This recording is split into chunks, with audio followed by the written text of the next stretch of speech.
দেখো আজকে আমরা বেরিয়েছিলাম নগর কীর্তনে। এখানে গোপাল সোনাকে পয়সা দেওয়া হয়েছে আর এদিকে দেখো চাল দেওয়া হচ্ছে। নগর কীর্তনে বেরোলে এরকম কিন্তু সবার বাড়ির থেকেই দেয়। আর এদিকে দেখো ওরা একটুখানি কীর্তন করে নিচ্ছে। এখানে শীতলা মা আছে মায়ের সামনে। হ্যালো ফ্রেন্ড, তোমরা সবাই কেমন আছো? আশা করছি খুব ভালো আছো আর আমিও খুব ভালো আছি। আজকে আমার বাপের বাড়ির এখানে হচ্ছে হরির নাম কীর্তন হচ্ছে।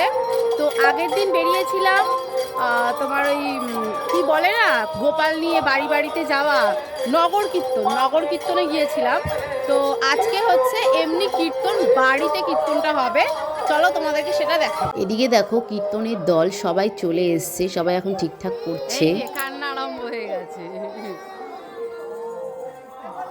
এই যে লাল শাড়ি পরে যিনি বসে আছেন উনি আমার মা। উনি ভীষণ কীর্তন ভক্ত একটা মানুষ, ঠাকুর ভক্ত একটা মানুষ। তো এখানে আমার গোপুও আছে আর পাশের বাড়ির একজন গোপাল দিয়েছে, তো তার গোপাল আছে। তোমরা সবাই জানো কীর্তনে তিলক কাটতে হয়। আমি মাকে বললাম আমাকে তিলক কাটিও না, ওর ফুল দিয়ে একটা ছাপ দেয় সেরকম দিয়ে দাও। তো মা সেটাই দিয়ে দিল। কেমন খেতে আকাশটা মিষ্টি? Okay light light.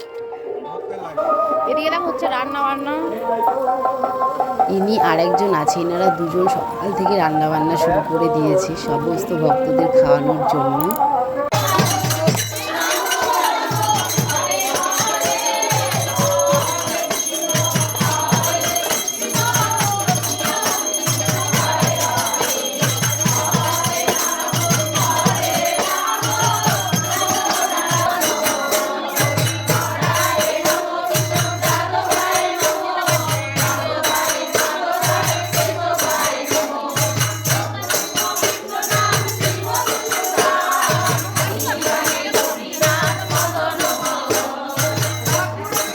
ভোগারতি শেষ করে যখনই আমি খাবার টেবিলের দিকে আসলাম তখন দেখলাম পুরো ফুল হয়ে গেছে। ঠিক আছে, আগে যারা ভক্তরা এসেছে তারা খাওয়া দাওয়া করে নিই, তারপর আমরা বাড়ির সবাই বসবো।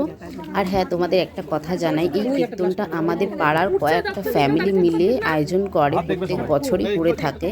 অনেক ভক্তরা এখানে আসেন, এসে কীর্তন করে, সেবা করে, খুব ভালো লাগে জিনিসটা। তাই পাড়ার থেকে এই আয়োজনটা করে কয়েকটা ফ্যামিলি মিলে। সত্যি খুব ভালো ঠাকুরের নামে এই জিনিসটা করা।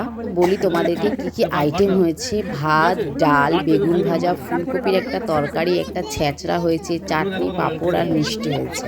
সকল ভক্তকে খাওয়ানোর পর চলো এবার আমরা খেয়ে নিই। দেখো আমার পাতে কিন্তু খাবার পড়ে গেছে, সত্যি খুব ভালো হয়েছে। ঠাকুরের নামে ভোগ সত্যি খুব টেস্টি হয়। চলো আমি এখন খাই। টাটা, দেখা হচ্ছে নেক্সট ভিডিওতে। চ্যানেলটা সাবস্ক্রাইব করে দিও।